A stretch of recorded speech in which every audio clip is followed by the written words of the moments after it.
উত্তরীয় পরিয়ে বরণ করে নিচ্ছি সম্মানীয় সঞ্চালক সুমন দা। সুমন দাই বারবার বলতে হয়, কারণ ভীষণ আপন মনে হয় মানুষটার কাছে, যে মানুষটা আপন করে নিয়েছে কবিতা সঙ্গীত নিকেতনকে।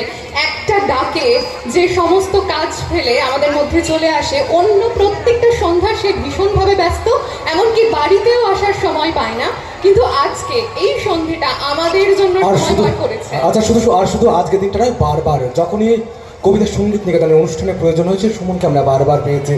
আর বিশিষ্ট বলছিলাম একটা কারণে, কোথাও গিয়ে যে মানুষটা সময় নেই, কাজ নেই, রনেস ক্যাপিটাল ফাইন্যান্সে কাজ করে জানেন, তার এত ব্যস্ততা, তার নিঃশ্বাস নেওয়ার সময় নেই। পরিবারে একটা দিন রবিবারে ছুটি, সেই রবিবারে ওর পরিবারকে, ছোট্ট একটা বাচ্চা রয়েছে, তাকে সময় দিতে পারে না।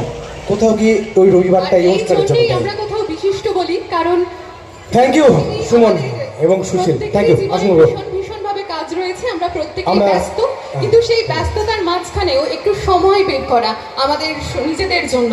আমরা এবারে ডেকে নেবো আমাদের আরো একজন স্পেশাল মানুষ, যে মানুষটা বলছিলাম না কিছুক্ষণ আগে।